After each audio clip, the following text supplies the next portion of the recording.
frustrated yearning since he could remember. Promises from lips that tremble, broken with a giggle. And I still think of you. I gave you what I thought you wanted. Under the orange tree, I made you into what I needed. Under the orange tree, he went down on bended knee. She straightened him to kiss her. Someday soon, you silly boy, she said, crossing her fingers. And I still think of you. I gave you what I thought you wanted. Under the orange tree, I made you into what I needed. Under the orange tree. But even now you miss my heart by inches.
It's now time for Talkin' Boxing with Billy C.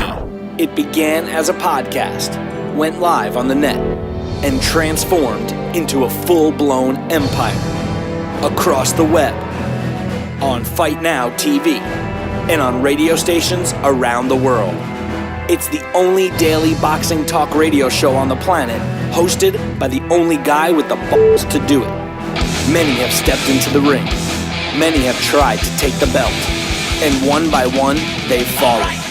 Another victim of the undisputed heavyweight champion of boxing talk radio. Talkin' Boxing with Billy C is on now. My style is impetuous, my defense is impregnable, and I'm just ferocious. I want your heart.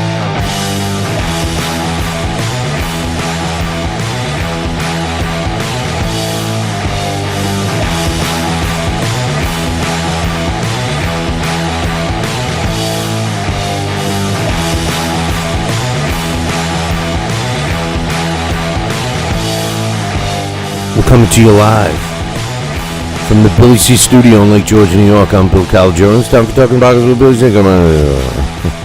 No, it's time for Talking Boxing with Billy C. Good day, good evening, good morning, good day, good evening. Whenever you listen, I hope you're doing all right. We got a busy show scheduled for today, as usual. But first, today's show is being brought to you in part by The Gentleman Boxer, a great read. It's a story of Joe Grimm and some other great fighters of the 1920s, specifically focusing on the bantamweight division. And the author of The Gentleman Boxer, Ian Grumeza, does a fantastic job bringing you back in time. If you haven't read this one, you're missing out on a great one. Get yourself a copy right now. The Gentleman Boxer is available where all good books are sold, including Barnes & Noble, Amazon.com, and even the author's website himself, www.iangrumeza.com. That's IONGRUMEZA.com. Or if you can't remember all of that, just go to our website, BillyCBoxing.com, and click on one of the Gentleman Boxer banners. Today's show is also being brought to you in part by the Titty Grab game. That's right, it's an adult break the ice game. And you can get yourself a copy by visiting www.tittygrab.com. Coming up a little bit later, my man Alex Papali. He'll be joining us, and we'll be talking about the blast from the past, Gypsy Joe Harris, Who? Yeah, right. We'll tell you all about Gypsy Joe Harris. I also got some fight results. The WBF, the World Boxing Federation, I told you about this sanctioning body last year, and I'm glad that I'm involved in it, and we're really moving forward. And it's becoming one of the better sanctioning bodies in boxing. Yeah, I know we have too many of them, but we don't have too many good ones. That's for sure. And I think that in the next relatively short period of time, I think this year is going to be a really big year for the WBF. You will see what I'm talking about in a couple of weeks. As a matter of fact, I'll probably be making some title announcements soon. But we'll talk about the WBF finding its way to the Philippines. There was a WBF title on the line. We'll talk about that. We got an update on Darren Barker and Artur Spitzka. Also, Bernard Hopkins. He's got a little birthday today. We'll talk about that. Kiko Martinez, looking like he's going to make another his second title defense of his belt. And we'll talk about that. Johan, what am I talking about? Johan Hernandez, Johan Pablo Hernandez, I should say, is going to be defending his World Cruiserweight belt. We'll talk about that. Big Daddy Brown. There's some conflicting things going around with that. We have a statement from his promoter, Ricky Hatton. Also, Jesse Magladano update. We got a couple of quick comments from Mikey Garcia and Juan Carlos Burgos about their upcoming fight. And I think we got all the fights set for this week's Billy C Challenge. So all of that's coming up in a little bit later. Don't forget to follow us on Twitter, man. We got a goal. We want to get to 10,000 tweeters, 10,000 Twitter followers by the summer. So if you could follow us, I'd really appreciate it. It's at Talkin' Boxing, TALKINBOXING. While you're at it, join our Facebook groups, Talking Boxing with Billy C, and also Billy C Boxing. I'd appreciate it. But anyway, we got 2 emails today. Got a couple of emails. Just so you know, if you want your emails read live, you got to. Your best bet is to email them to me. Billy at Talkin' Boxing. That's TALKINBOXING.com. And that's your best way of getting them read on the air. Now, I do occasionally get some from the YouTubers, but we only look at the most recent show. So some of the YouTubers might go and play a show that we've already aired. Because a lot of the YouTubers don't get it that, we do a daily 2-hour boxing talk show. So, a lot of times they'll go and watch a show that's a couple of days old and comment on it. And unfortunately, they're not getting their comments read because, there's just too many at times. So, anyway, my first email is from my man Joel. And Joel says, hey, what should be the next... what does it say? What should be the next for the winner of the Pascal Bute fight on Saturday? Curious on your thoughts. Thanks, Joel. Joel, thanks for the email. Pascal, Jean Pascal and Lucien Bute. Our Billy C rankings, we have Jean Pascal number 2. Again, we have a panel, and for people that are interested, some regulars, specifically the people that come into the chat room and they're interact with the show. If you want to be part of the ratings panel, just drop me an email, Billy at Talkin' Boxing, TALKINBOXING.com. I'll hook you up. I am saying all of that because Jean Pascal hasn't. He's at number 2. For us, I don't know if I personally agree with that, but we do have some requirements in our rankings. The guy who beat the guy. As far as as far as Lucien Bute, he's not in our rankings yet at light heavyweight. He did fight at light heavyweight once before, but he beats Jean Pascal. He's going to jump to number 2. The question from Joel, since I've been dancing around like Fred Astaire here, is what do I think the winner gets? Well, I don't know if the winner is going to get anything other than a payday. They might get a beating. It wouldn't surprise me to see the winner of Jean Pascal Lucien Bute go on to fight Adonis Stevenson. I mean, to me, that makes the most sense. All three of them in the light heavyweight division. Plus, they have a deal with HBO, and they all have a promoter. They have a venue. They have it all, really. So, I mean, if it were up to me, and I want to continue with some big fights in Canada, I would think the winner of Lucien Bute, Jean Pascal, would fight Adonis Stevenson. Now, with that said, there's some other opportunities in the light heavyweight division, but with all of the political bullshit and the other promoters and everything else, you wonder what opportunity the winner will really have. In a dream world, I mean, I don't ever want to see Chad Dawson again. I've just, he's totally let me down, and I just don't think he's got, the intestinal fortitude, which was an old wrestling comment from Jesse the Body Ventura. He just, he's around, unfortunately. Of course, Bernard Hopkins. Would Bernard Hopkins fight one of those guys? Probably not, because remember, they don't have a belt. Not that there's value in it, but somewhere along the line, somebody thinks so.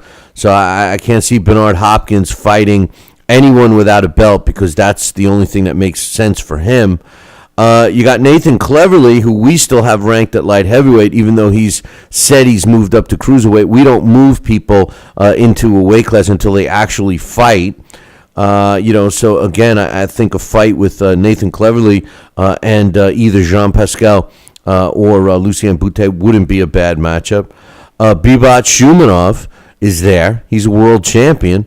I don't have a problem with him fighting the winner, but I think he's going to be fighting Bernard Hopkins, so maybe that fight's not available. And then, you got a couple of other fighters.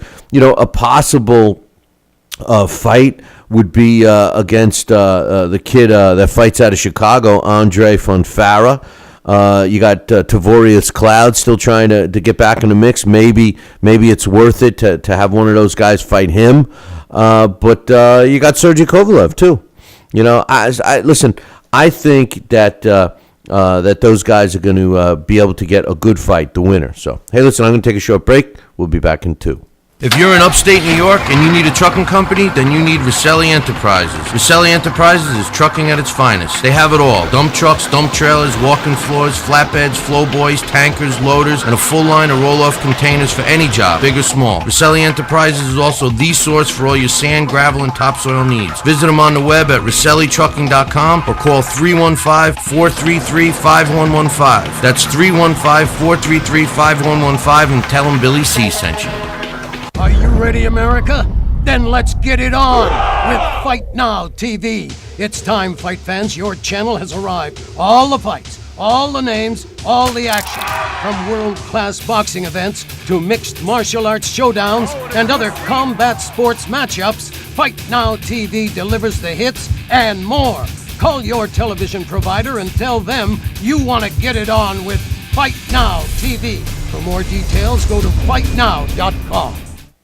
We've got a great matchup tonight. Fighting out of the left corner is the number 1 ranked contender. No, he is not. I'm sorry, but who are you? I am the IBO computer. I am programmed to provide only fair and unbiased boxing rankings. This fighter is the number 15 ranked contender. Fair and unbiased boxing rankings? That's a new concept. Actually, it is not. The IBO has provided unbiased computerized rankings for many years. Well, we've still got a great fight tonight, folks. In the left corner is the number 15 ranked contender. The IBO, the champion of integrity. Learn more at IBOBoxing.com.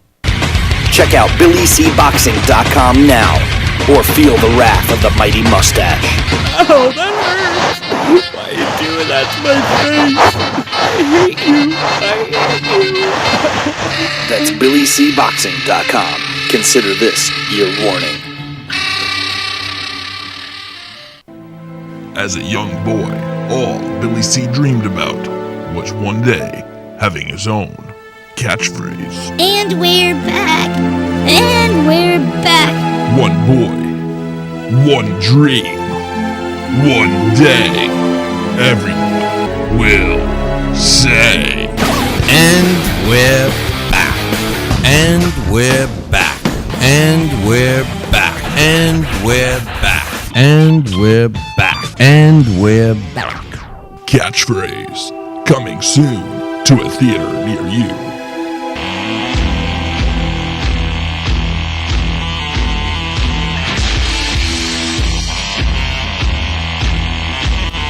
And we're back. You're listening to the Talking Boxing with Billy C. To the Talking Boxing with Billy C show. You know, don't forget to follow us on Twitter. We're trying to get 10,000 followers by the summertime at Talking Boxing. TalkinBoxing. Do it. And while you're at it, join a Facebook group, Talking Boxing with Billy C or Billy C Boxing. You know, my man Joe from the chat room, he says Ariola Stavern purse is on, set for January 26th. You know, that it's a shame because that fight shouldn't have went to purse bid. But here's the thing: Don King, who's still got some promotional ties with Bermain Stavern, he's broke. The last two purse bids he won, he bid outrageous amount of money, and then he couldn't put them on, so they went to the second bidder. And Chris Ariola, as far as I know, he's still with Goose and Tudor, and they never spend a nickel on anything. So, you know, don't be surprised if this purse bid is unusually low. If Ariola's with Golden Boy now, I'm surprised why they didn't just make a deal to Don King, and that's the end of that. Well, then the reason would be Don King would want more. So, anyway.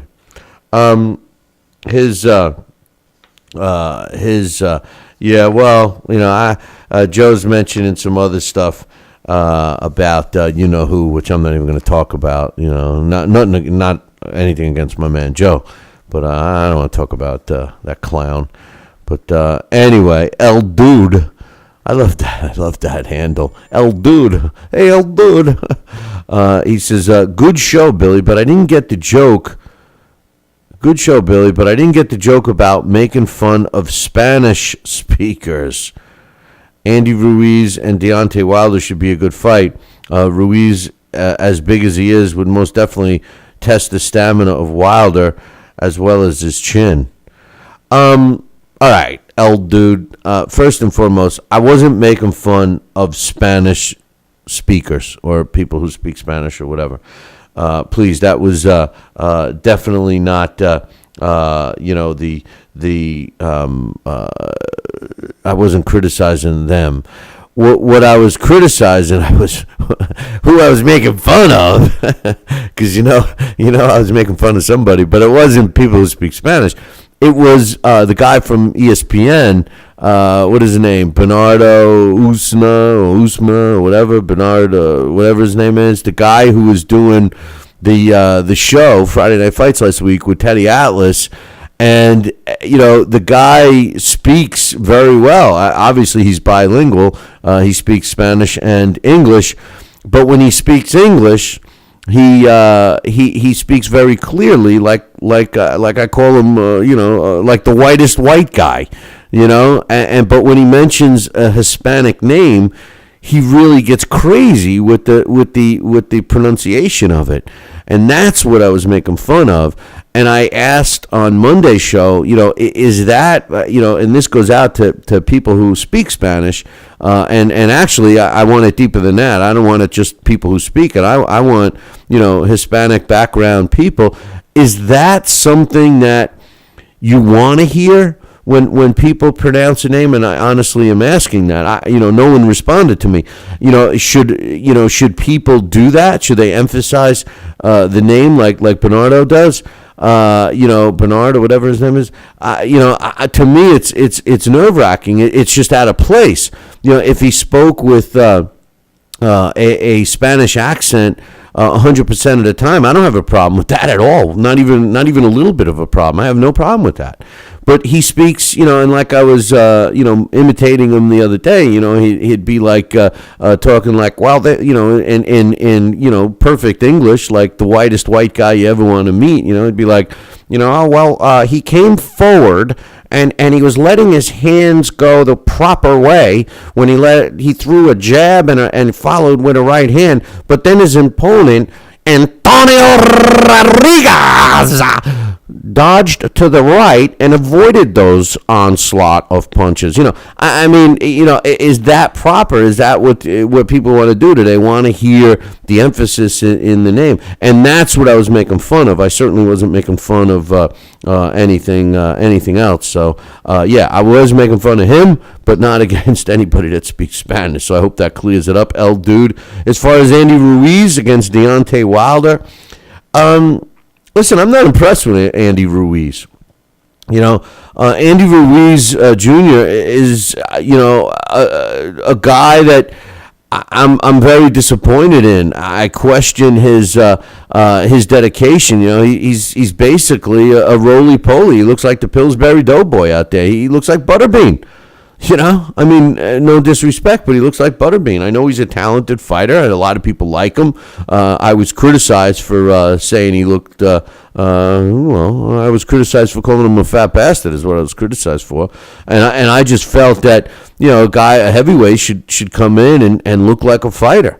Now he's undefeated and everything, but he does get winded and all of that. Now, a fight between him and Deontay Wilder, I don't know. Does Deontay Wilder, who always seems to be in good physical shape, do you think a guy like Andy Ruiz, who appears to be totally out of shape all the time, do you think a guy like Andy Ruiz would test the stamina of Deontay Wilder? I don't have any doubt in my mind that Deontay Wilder is in good condition. In great condition. I don't have any doubt. All you got to do is look at him. He's got one of those sculptured bodies. I'm sure he's in good shape. My knock on Deontay Wilder is the level of his opposition that he's faced and the smack talk that he talks. Now, a fight between Andy Ruiz and Deontay Wilder would make sense. Two undefeated young heavyweights going at it, but we got that problem again. We got that little old problem again. We got a Golden Boy fighter possibly trying to fight against a top-ranked fighter, and that's not going to happen. But I would love to see a guy like Mike Perez fight Deontay Wilder. I would like to see anybody that's a decent fighter in the heavyweight division fight Deontay Wilder. Even Brian Jennings, I would like. Manuel Char, Orlando Solis. I'm not even talking about the top guys, but any of those. Somebody made an interesting point the other day about Kubrat Pulev. I'd love to see Pulev fight Deontay Wilder. I just feel that if you look at our rankings anyway as of today, our top 10. There's not a guy in that top 10, with the exception of Robert Holinas, who I don't think should even be in our top 10. And I'm not too high on Tony Thompson, but Tony Thompson's got a couple of big wins under his belt. But those guys, with the exception of Tony Thompson and Holinas, everybody else in our top 10 heavyweight division ranked in our top 10, I say beats Deontay Wilder and beats him easily. Of course, Vladimir Klitschko, he's our number one guy. Tyson Fury's number 2, he beats him. Adamak, he's number 3, I think he beats him. Bermane Stavern, well, he's not going to fight him because he's fighting Areola, but I think he beats him. Pulev and Wilder, I like the fight. And I'd be surprised if Deontay Wilder knocked out Pulev as quickly as he knocks out everyone else. Alexander Povetkin, it'd be an interesting fight to see if Povetkin could beat him. He's been coming in a little bit out of shape. At least it appears that way to me. He's always huffing and puffing and running out of gas. Tony Thompson will skip over. Chris Arreola beats Deontay Wilder, in my opinion. Derek Chisora gives him a big fight. I think that's a 50-50 fight. I don't even know if I would bet against Chisora, but right now I would call it 50-50. Then number 11 is Jennings. I like Jennings over Wilder. Number 12 is Shagayev. He can't fight anyways except Germany. Seth Mitchell, I think Deontay Wilder beats only because Seth Mitchell's chin. Then we have Deontay Wilder, but I like Manuel Charr, who's we have ranked after Wilder. I bet you Charr gives him a good fight. Orlando Solis after Deontay Wilder. I bet you he gives him a good fight.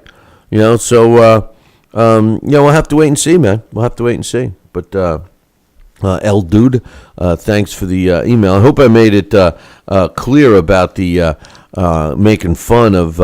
I was specifically making fun of the guy from ESPN. So. You know me. I like to make fun of people sometimes. They make fun of me, so no. You know what they say. If they make fun of you, make fun of them back. An eye for an eye, damn it. No. But anyway, the WBF. We have tons of sanctioning bodies, but the WBF is slowly climbing up the ladder in recognition, and they just expanded into the Philippines. There was a fight yesterday, as a matter of fact. And 18-year-old Jake Bonilla won the vacant WBF International Flyweight title yesterday in General Santos City in the Philippines.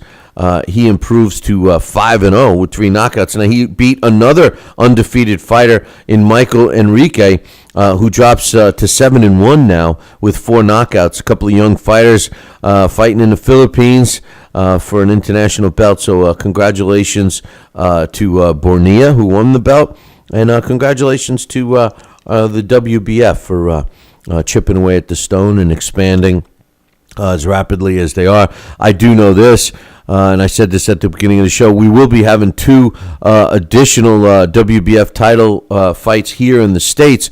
As a matter of fact, in Albany, New York, scheduled for February 21st, Sean Miller, who's currently the World Boxing Federation North American champion, light heavyweight champion, he'll be defending his belt.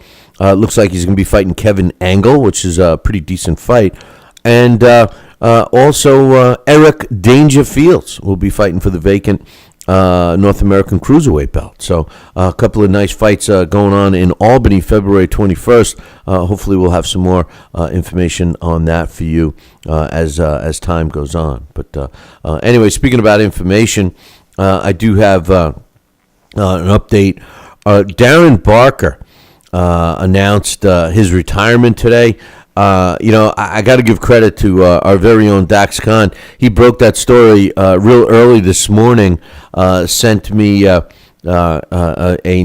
write-up on it real quick. And since then, between the time that Dax got that to me and we had it posted up on BillyCBoxing.com, now everybody has it, and it's pretty well known. But Darren Barker basically announced his retirement today, and citing the biggest reason was the continued hip problems that he's encountering, and he just can't give it his all anymore. So I thought Darren had a good career while it lasted. He obviously didn't fare too well in his last fight. He'll always at least have the fact that he was a world champion under his belt. So, hey, I wish nothing but the best for Darren Barker. We're going to take a short break. When we come back, we'll talk about an update with Arturo Spilska, who's scheduled to fight Bryant Jennings next weekend. Also, B-Hop. It's his birthday today, so we'll be talking about that and how much longer we're going to suffer through Bernard Hopkins. We got Joan Pablo Hernandez making a world title defense. We got a statement from Hatton Promotions and a whole lot more. And don't forget, we got my man Alex Papali joining us in a little bit, and we'll be doing the blast from the past today. We're going to learn about Gypsy Joe Harris. And you're saying, who? And I'm saying, exactly. Are you ready, America? Then let's get it on with Fight Now TV. It's time, fight fans. Your channel has arrived. All the fights, all the names, all the action. From world-class boxing events to mixed martial arts showdowns and other combat sports matchups, Fight Now TV delivers the hits and more. Call your television provider and tell them you want to get it on with Fight Now TV. For more details, go to fightnow.com. Broadcasting in all corners of the globe, on the web and radio. He would scoff at a stretch of that man, I would think.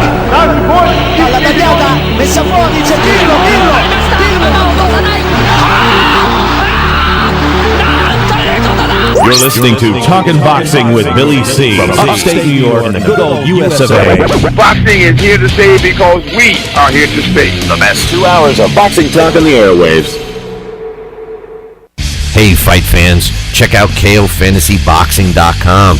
KO Fantasy Boxing is boxing's only trademarked fantasy game. Check it out, www.KOFantasyBoxing.com. Select your own gym, your own fighters, track them through a season that can last from 3 months to a year, depending upon which league you join. You got to check this out, man, www.KOFantasyBoxing.com. Join it today. Again, www.KOFantasyBoxing.com, and tell them Billy C sent ya.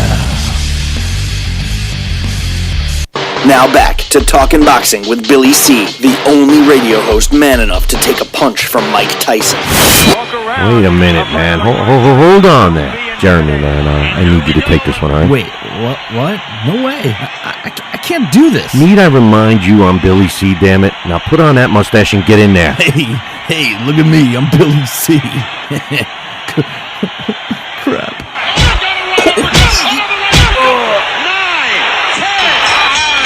The undisputed heavyweight champion of Boxing Talk Radio. It's Talkin' Boxing with Billy C. Test 1 2. Test 1 2. My fellow Americans, good evening. Welcome back to Talkin' Boxing with Billy C. It's great to be here discussing the sweet science with everybody. I love boxing. I love talking boxing. It's what I do. Bill. Oh, wait, what? Bill. Why are you interrupting me? What? Wrong. What's the problem? Billy What? C. I did not have... We're gonna have to ask wrong you. speech. What do you mean wrong, Billy C? What's going on here? Fine, I'll go. I just wanted to talk some boxing on TPSradio.net. That's all I wanted to do. I don't need your damn show. I'll get my own talking wrestling with the other Billy C. Yeah, that sounds good. Yeah. I've always been a Hulkamaniac anyway. Broadcasting live, brother. Welcome back to Talking Boxing with Billy C. on the mighty TPSradio.net, brother. What you gonna do, brother?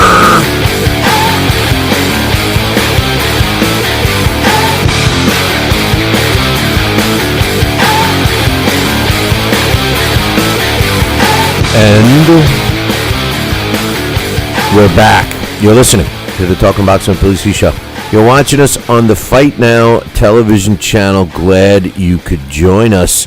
I want to welcome the Fight Now audience that's joining us right now on Fight Now. And if you don't have the Fight Now channel on your sports channel lineup, you need to call your local television provider and tell them that you want the Fight Now channel added, to your sports channel lineup. It's simple, man. Pick up the phone and call whoever you got your TV with. If it's satellite, if it's cable, whatever. Tell them you want the Fight Now channel. Now, if they don't have it available, then that's when you have to say, I want to officially request the channel be added to my sports lineup, and that'll expedite it. So check that out. All the information about the site can be found on www.fightnow.com. But anyway, they're talking in the chat room about David Hay, and I mean, it's a shame. He did have freakish power. You got to give him credit for that. But he's just such a BS artist, man. I mean, he really maneuvered himself in the title shot, and actually won the title against Valuev just from shooting off his mouth. They're saying, he beat Chisora. Why should he fight Chisora again? They're doing that for the money. Chisora's getting fare, and he's got some support behind him in England. He's always he sells tickets. And so does Tyson Fury. Even though Fury beat him the first time, now they're claiming he wasn't in shape. He wasn't taking his fighting seriously. I'm talking about Chisora. So hey, they got the Brits all jacked up, and hey, if they're willing to buy tickets, they'll put the fight on. So we'll see what happens. But anyway, we also have, they're saying, Dax is saying that Lucas Brown tried to get Fury in the worst way, and Fury almost agreed. Yeah, but there was a problem with that fight. And the thing is you see, again, you have to remember, Tyson Fury is ranked in the top 10. We said, and I know one of the guys, I think it was Joey in there, who criticized us for having Tyson Fury at number 2. In our heavyweight division rankings, but the truth of the matter is he is number 2 and on our rankings. I mean, I don't think that anybody below him beats him in our ranking. I mean, who beats Tyson Fury aside from Vladimir Klitschko? Who beats him? I mean, he doesn't look that great right now. I tell you, now's the time to beat him.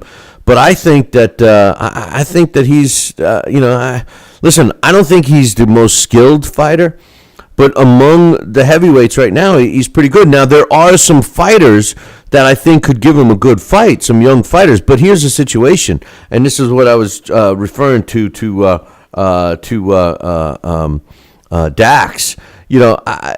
Chisora is willing to fight him, and GQ is saying who called who out.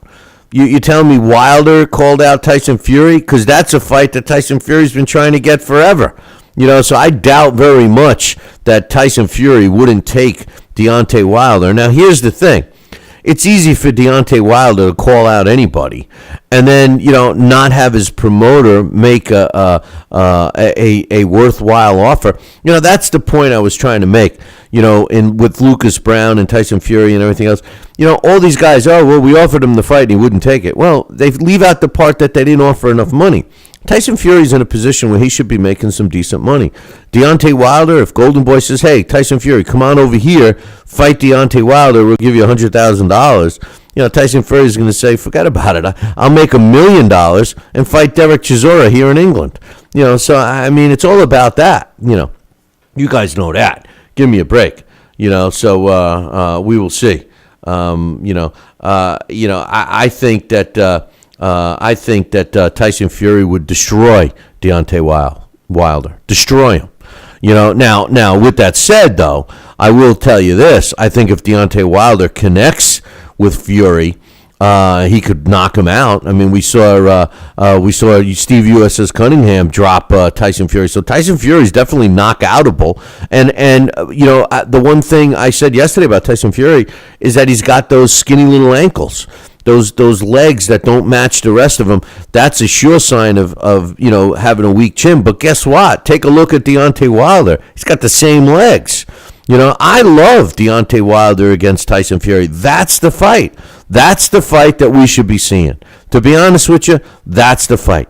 They should call that an elimination fight, have Tyson Fury fight Deontay Wilder, and then the winner fight whichever champion. Maybe they get the winner of Stavern, Areola, I don't know, becomes the first mandatory. But that's the fight. That's really the fight. That would be a true test for both of those fighters, Deontay Wilder and Tyson Fury. And if you asked me who I would pick today, right now, I would pick Tyson Fury. Now that's not to say, if I finally get to see Deontay Wilder show me something other than just, attacking somebody like he's got a club in his hand, and taking his opponents out in a couple of rounds, no, that's not going to be enough for Tyson Fury. But if you show me something, yeah. But either way, I still like the fight. Artur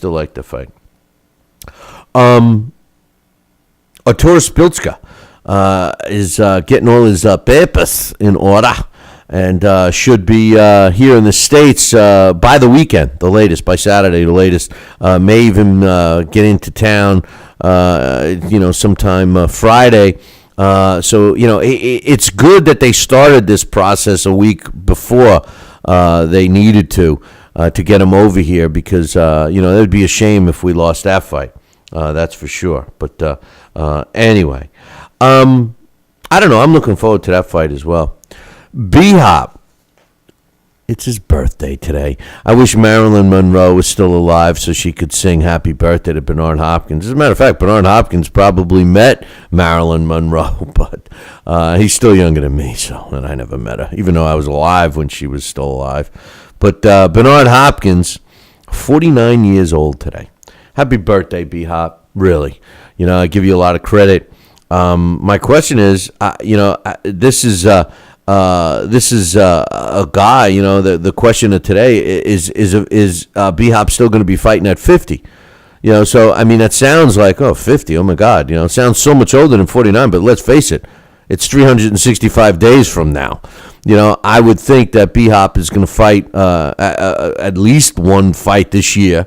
And if he wins, do you really see him retiring before he's 50? Or do you think he'll say, one more time, I want to be the first guy to fight at 50 for a title or win another belt at 50 or something, So, yeah, I personally think that Bernard Hopkins will continue boxing at 50, maybe even 52, maybe 53. I mean, remember this. Bernard Hopkins has made a pretty clear statement about his career. He said that he will continue fighting until someone kicks his ass. And when he says kicks his ass, he means knocks him out. So, although, maybe, especially with head injuries and stuff that we know now, maybe he shouldn't set that as a goal. Maybe he should just set a year as a goal and walk away. But there's nothing left for him to prove. He does want to, according to him today, he said, my birthday wish is to become the undisputed light heavyweight champion. He says, I want big fights in 2014. I want to fight twice this year. I know I can do it and be victorious. I think we're going to see him fight Bibot Shumanov. That would give him a couple of belts. And then I guess he's looking at Adonis Stevenson. Adonis Stevenson. Listen, for Canada, the best fight would be Adonis Stevenson fighting the winner of this weekend's Lucien Boutte and Jean Pascal fight. To me, that's the big fight for Canada. And then the winner of that may be fighting Bernard Hopkins. Because how do you, especially if you're Yvon Michel from GYM up in Canada, how do you turn your back on a huge fight that they have together now between Jean Pascal and Lucien Boutte up in Montreal? They have HBO. They have a huge venue that can, and if you've never been there, listen, I've been to Montreal for several fights. As a matter of fact, I was live for when Eric Lucas set Canadian history. It was the first time that a Canadian won a title, a world title, on Canadian soil. It was some weird thing that he did. I was live at that fight. I've seen many fights in Montreal. It's great. I love the Go-Go Girls in between rounds. I love that, man.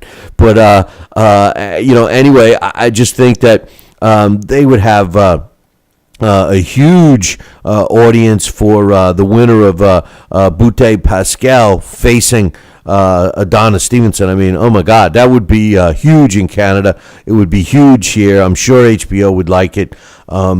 Excuse me. I think that it would be a great fight. And then the winner of that fight could easily maybe fight Bernard Hopkins, or even the guy who I happen to think is the best light heavyweight in the world today, and that's Sergey Kovalev. I think Sergey Kovalev is the best light heavyweight in the world, and I don't see Bernard Hopkins calling him out. He says he wants to fight twice a year this year. I don't see him saying anything about Sergey Kovalev. To be honest with you, I don't see anybody calling out Sergey. I mean, if you're a pro fighter and you're in Sergey Kovalev's weight class, he's the last guy you want to get in the ring with. I mean, come on, man.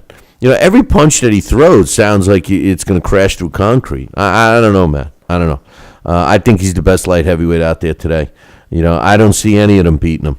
Really, I hate to say it, but I know my man Gary Dostin is in the chat room right now. He's a Canadian correspondent for us, and I know that he probably doesn't want to hear that. He doesn't want to hear that Sergey Kovalev will beat Adonis Stevenson, but who knows? Who knows? Adonis Stevenson, every time, the guy looks like he's getting better and better. So you can't underestimate him. A guy that clearly was underestimated for a long time was Kiko Martinez.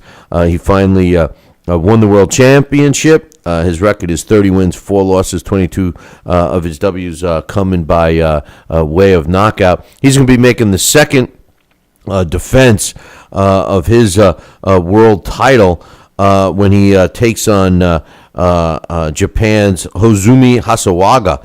The fight will be taking place in Japan, and we will see what happens with that one. They don't have an exact date or a venue yet, but as soon as we get that information, we'll definitely pass it on to you. So we'll have to see what happens there. But anyway, oh man, the GIF media is saying that Abel Sanchez claims that Kovalev used to be scared of Triple G in sparring. I don't know about that. Listen, Abel Sanchez is a really good trainer. He's a class act guy and everything else.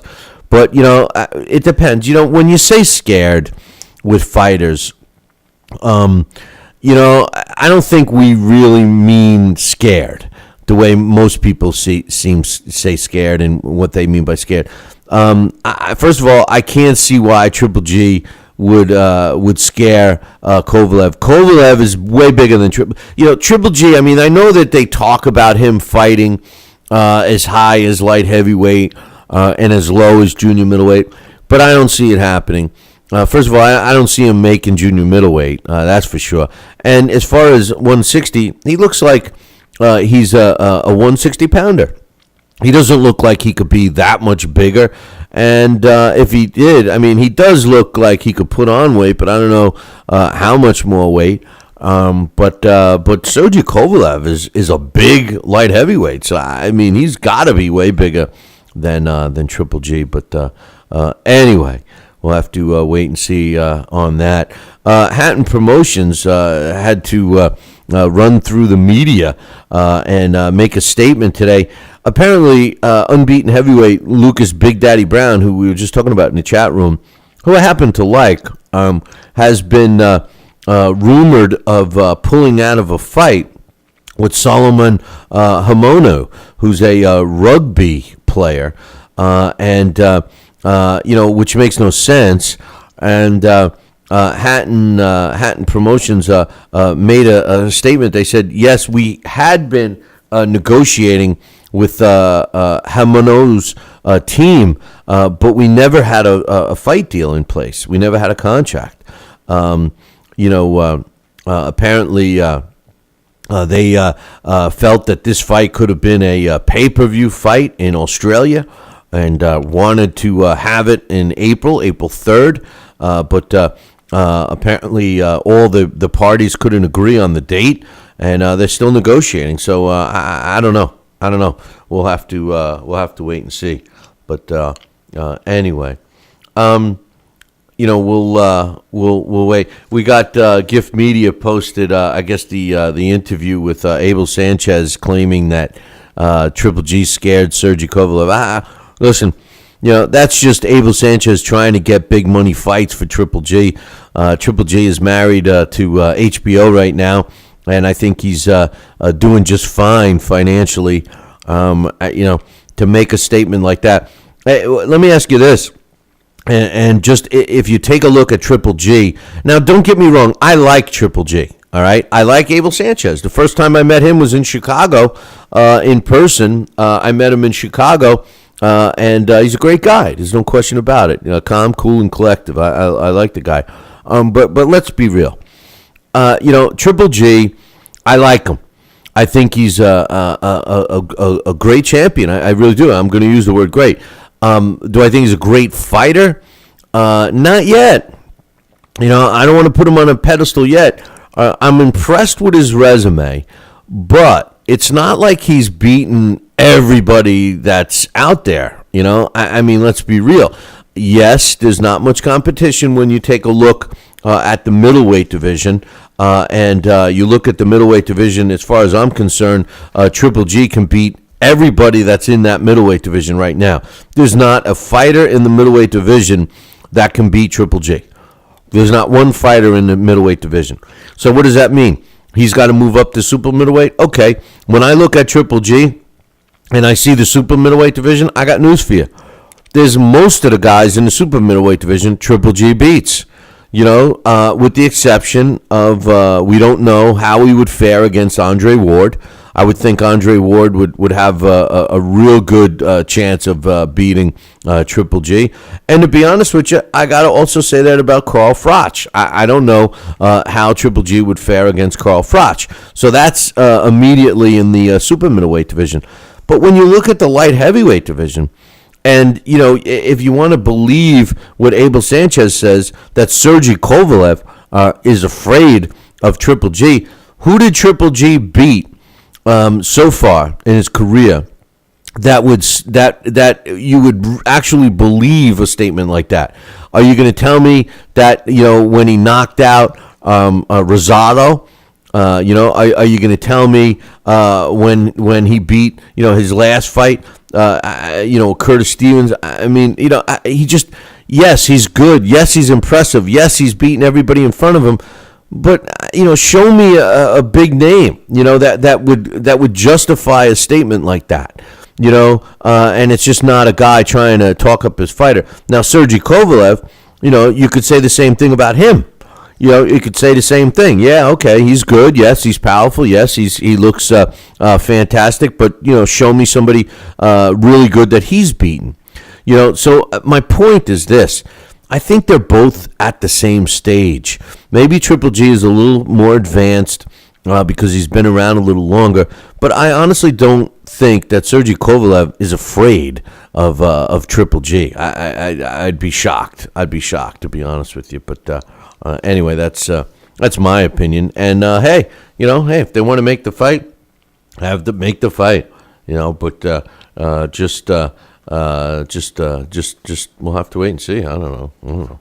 But anyway, they're talking about the fight that's taking place at Madison Square Garden between my man Mikey Garcia, undefeated junior lightweight champ, 33-0 with 28 knockouts. He's taking on Juan Carlos Burgos.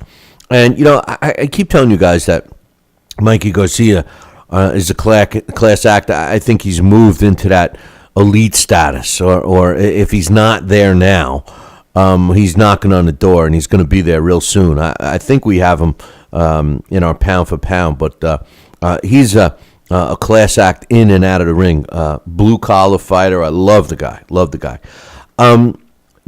Did you hear the comments he made? Some quick. They had that big conference call, but he says they're talking, trying to get him to say something, negative or some kind of smack talk or whatever. And he makes this statement. Now, remember, he's been a multi-division world champ already, right? And he makes this statement. He says, and I quote, "I'm just starting as a world champion." He says, "I still have a lot to prove, a lot more to prove." This is a guy that, to me, what he's saying is, hey, man, I'm just going to keep moving along. I'm not believing my press clippings. I can get better and better. I make mistakes in every fight, even though I win. I'm just going to try to better my game. And that's what you want. When you listen to sports teams, I know boxing's not a team sport, but when you listen to teams that are generally championship caliber teams, and I don't care what sport you're watching. You can watch basketball, you can watch baseball, you can watch football, soccer, whatever. Hockey, whatever, if you watch hockey.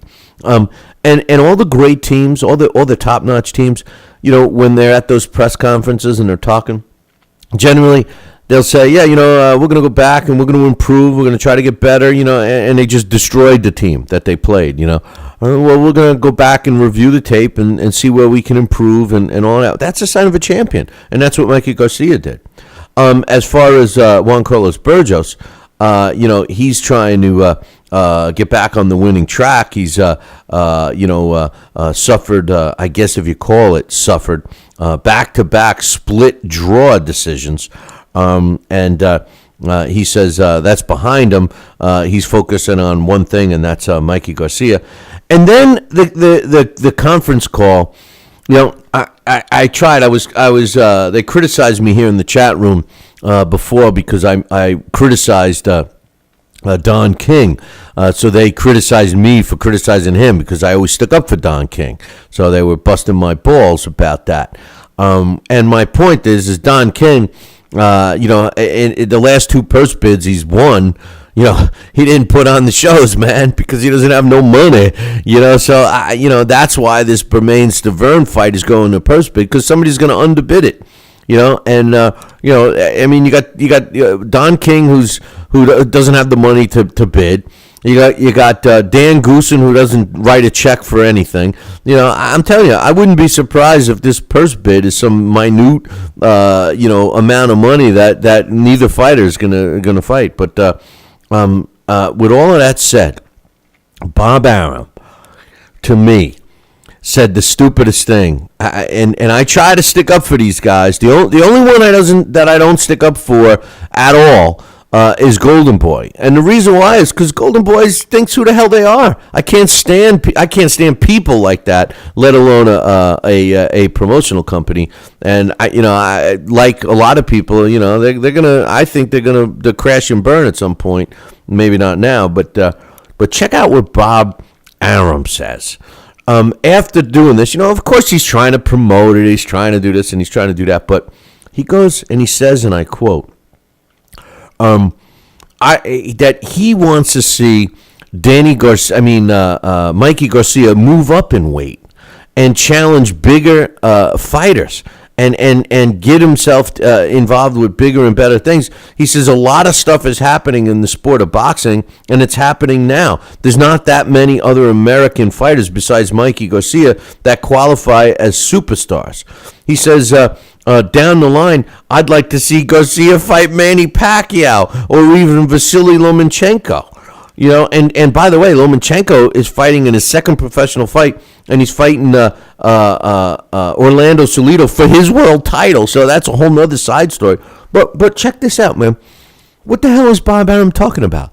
Just because he's 150 years old, he's trying to rush these guys. I mean, why would you want to rush Mikey Garcia to go up in weight to fight Manny Pacquiao? I mean, out of all this time, I try to justify stuff for Bob Arum. But then Bob Arum says a statement like this, and he mentions Manny Pacquiao's name. And then, since recently I found out that Manny Pacquiao does only have his contract signed through the end of this year with Bob Arum. Could Bob Arum trying to be cashing out? Could Bob Arum try to feed all his fighters to each other, to his own fighters, just to cash out? I mean, why would Mikey Garcia fight Manny Pacquiao? Manny Pacquiao, I know he's a small guy, and Mikey Garcia probably would be bigger than Pacquiao come fight night, but why would you rush Mikey Garcia into a fight with a guy like Manny Pacquiao? It makes no sense to me. It makes no sense. And the only sense that it does make is that Bob Arum does not give two craps about anything but trying to make the biggest fights and move on, which is great, I guess. But, if I'm with Mikey Garcia's team, I'm not so sure I want to rush into jumping out of the weight class. I just got in. Let him clean up the weight division. What's wrong with that? There's some other fights in that division for him. In the junior lightweight division.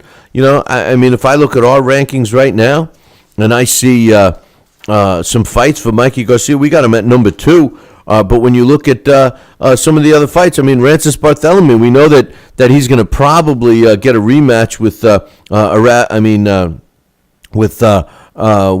what's his name that he just beat.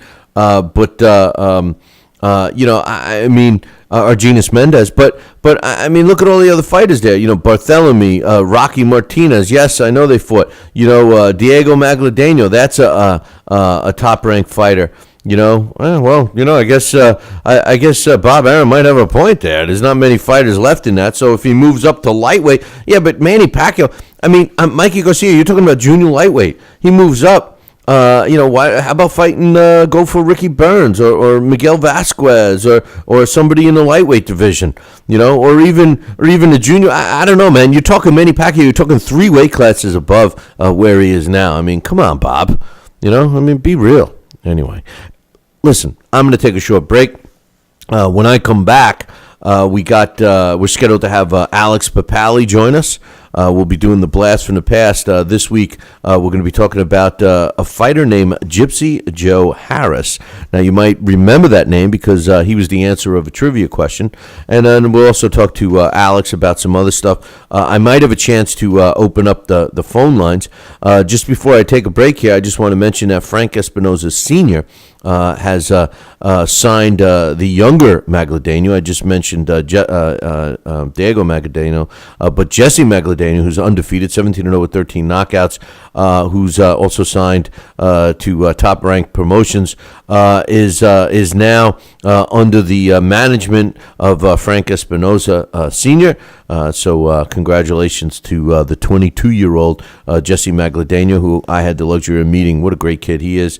And one thing I am going to mention, as much as I hate him and as much as I don't want to talk about him at all, he is in the news today. And I just want to mention that Floyd Mayweather Jr. Is in South Africa today, and he's there for a week. And they're talking about him being there to promote the sport of boxing. And South Africa thinks that by having Floyd there, it's going to help him. All I could say is everybody that's got a girlfriend, keep them in the house, man, because you never know. Floyd might start smacking them around. Talkin' Boxing with Billy C. now has official merchandise available on TalkinBoxing.com. T-shirts, sweatshirts, hoodies, and mugs. And yes, even undergarments. Talkin' Boxing apparel is the perfect gift for the boxing fan in your life. Log on to www.talkinboxing.com. That's TalkinBoxing.com and place your order today.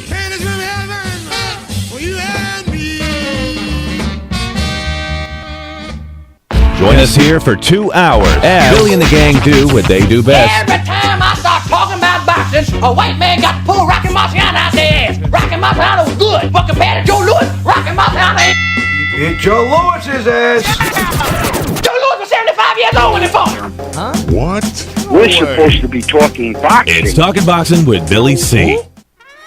As Billy C sits here in the multi-million-dollar Talkin' Boxing studios, sipping a fine wine before you're even out of bed, you should be thinking, damn, I wish I had a mustache like his. It's the Talkin' Boxing with Billy C show. He's Billy C, and you're not. Sucks to be you. Now let's dig into our archives and hear a rare interview when Billy C. first became the champion of boxing talk radio. Hello, Billy C. As the new champ, can we ask you a few questions? Why, certainly.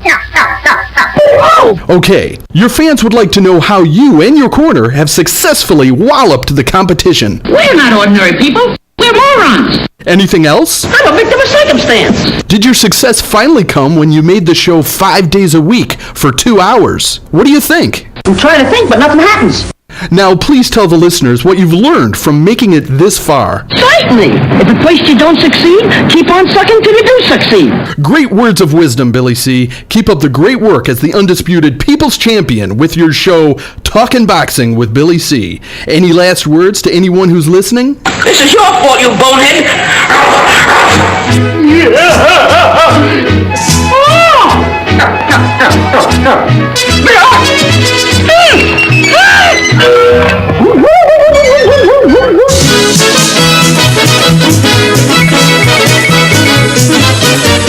And we're back. You're listening to the Talking Boxing with Billy C show. You're watching us on the Fight Now television channel. Glad you could join us. And I love those Fight Now viewers, man. Be part of the show. Call in and stuff. We'll open up the phone lines a little later. If you don't have Fight Now in your sports channel lineup, Call your local television provider and tell them you want it right now. Pick up the phone. All the information about the channel can be found on the website, www.fightnow.com. Speaking of now, it's time to do our Blast from the Past, which is sponsored by the International Boxing Organization, where their computerized ranking system is second to none. Check them out, www.iboboxing.com. This week we're going to be talking about a guy. He never won a world title. He was on the front of the Sports Illustrated magazine once, but his name, Gypsy Joe Harris, and joining us to tell us all about this guy, I'm sure he knows everything there is to know about Gypsy Joe Harris, my man, Alex Papali. What's up, brother? Good evening, Billy C. How you doing? Good evening. What, you been watching horror flicks? Gypsy Joe, man, was this a tough one for you? It was pretty tough for me. I thought there'd be a lot more information on this guy, but apparently there's not. What tell us about this guy, will you? I did find a couple of really good articles. I guess I wondered if there was a trend here, because I think we've done a couple of guys similar in that they were regional favorites, and this guy seemed to be definitely was one of in that same vein. Like Joe Grimm and who we did last week, whose name completely just went out of my head, who was also a regional guy, and Gypsy Cannonball Martin, man, come on. Cannonball Martin, that's right. Thank you. But see, I'm getting old, and this guy. You know me. I like these the immortals, the guys who have the true and tragic tales, and this is one of them. One of the things I think I should preface with is there's I guess you could call him a mythologist. He studies mythology, and that's Joseph Campbell. He died in the late 80s. But one of the things he talked about is how all of us are sort of in a free fall into the future.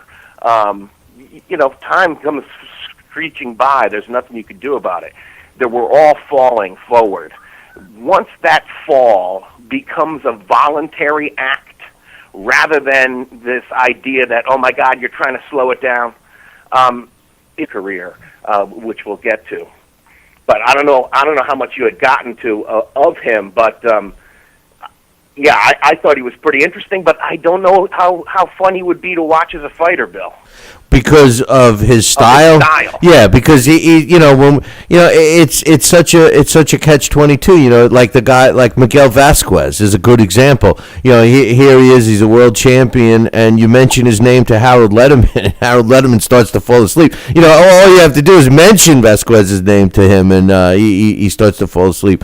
And he's right though. I mean, he's a boring fighter. Now, some people would say, well, wait a minute. He's technically sound. He's a guy that counterpunches. He's the sweet science, and that's what the Gypsy Joe Harris fans would have said. I mean, this guy he did have a successful amateur career, right? He did have some big wins during his professional career.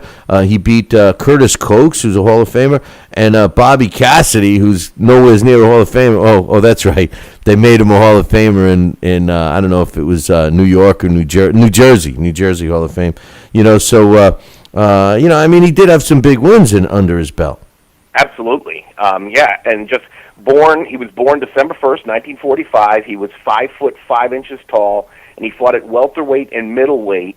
However, I don't think the junior middleweight division was as much of a glamorous division as it is today. Because he probably would have been perfect there, because it did seem that a couple of fights towards his prime, he was like 154, 155. But he did start boxing at 9 when he was chased down the street by some bigger kids, some bullies, and he ducked into a gym to get away from them, and I guess he must have stayed. That's like one of those deals, you duck into a gym, and next thing you know, he's trying to run to avoid a fight. He ducks into a boxing gym. Next thing you know, he's in a ring fighting 10 guys, Yeah, right. It's out of the frying pan into the fire. Right. But his style was creative and exciting, and I just thought that this was really the article, and I assume this is the one because Sports Illustrated's vault, their older articles you could get just through Googling them, and I guess this must have been. Oh no, he's not on the cover of this one, but there was a really good article, and this must have been right after he beat Coates at welterweight. And this describes Sports Illustrated in 1967, and he was actually the only guy. We had that as a trivia question here. He's the only guy that was never a former champion of any kind on the front page of Sports Illustrated. You know, of a non-heavyweight. You know, non-heavyweight. Non-champion, the only guy was Gypsy Joe Harris, and he was on there, and he had a lot of fanfare because not so much of his style, but because of comments like you just read. You know, people thought he was, you know, a riot. You know, they loved him, they really did, and it's ironic, which what ended his career. You know, I'll let you tell it, but you know, I know that they discovered it in an examination. But is there any? Do you have any? Did you find out any reason of when it might have happened? The only thing I could find that is something he had his entire career. He was blind in one eye. At 11 years old, evidently, I saw this on a posting on a website. I'm not sure who wrote it or if it was from. There is a biography about him by a guy named Anthony Malik, and he might actually even be his half brother.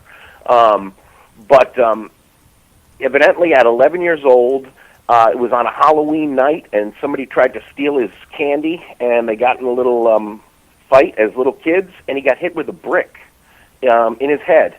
And he lost vision in that eye. And that was one of the reasons why his style was the way it was that he couldn't see. So he was protecting one side.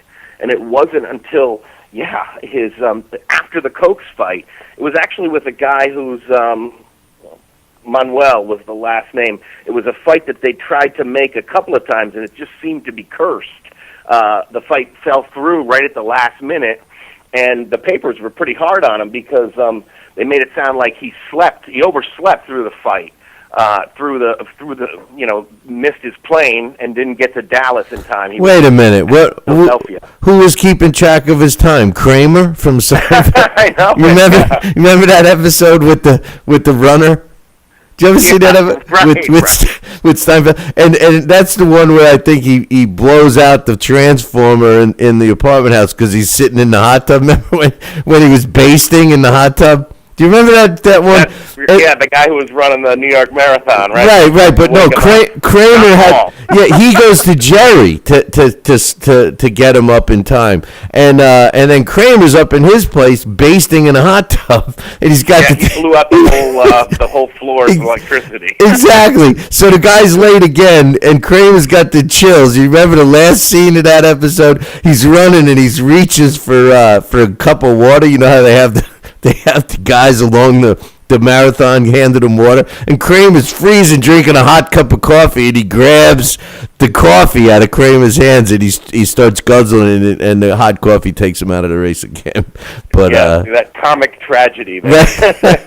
Like when the two gay guys, they were tough, they were mean, they were a couple of ruffians. The street toughs. Right, street toughs. But anyway, Gypsy Joe Harris, you would think that somebody might have noticed that he was blind in an eye. It does really make you weep about what these pre-fight exams must have been like.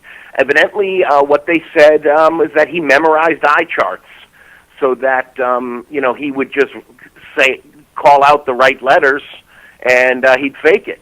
And I guess by the end of his life, because of course after this happened, he couldn't box anymore. And evidently, at the time, they thought maybe he'd go into bartending. Then he ended up having some other jobs, but sadly, he got addicted to heroin and alcohol, and died really young. Died at 44. But I guess towards the end of his life, the eye even just continued to degenerate, and became like a little colorless disc there that he wouldn't wear a patch either. But like I was alluding to earlier, this guy was always, sort of the life of the party. I guess he loved billiards and he loved the horses, and he was as good a fighter as he was. And there's a lot of mention about that. The reputation of Philadelphia fighters. He was that kind of fighter, and he was trained by Willie Reddish and Yank Durham, who were on Frazier's team. So he trained alongside, some of those other great fighters. There was also a lightweight that he had some gym wars with, but he wasn't a welterweight for long because he did like to party and like to have those late nights and spend a little more time at the table than in the gym. Well, he wasn't a power puncher. He clearly was a boxer, and so his drug abuse started after his boxing career ended. Is that pretty much it? And he never did anything. What did he do after his boxing career, which definitely ended abruptly? I mean, he had suffered his first loss against Emil Griffith. He did go 12 rounds with him in 1968, and that was it. Yeah, sadly, Griffiths was just a little too big for him. He, did odd jobs and stuff. Hold on, I just was looking at his obituary. It was nothing. They were all blue-collar type jobs. They were not any. It wasn't like he had. His best time was definitely as a fighter, and he had. Made a lot of money or made a decent living at that time, but it certainly wasn't enough to sustain him the rest of his life.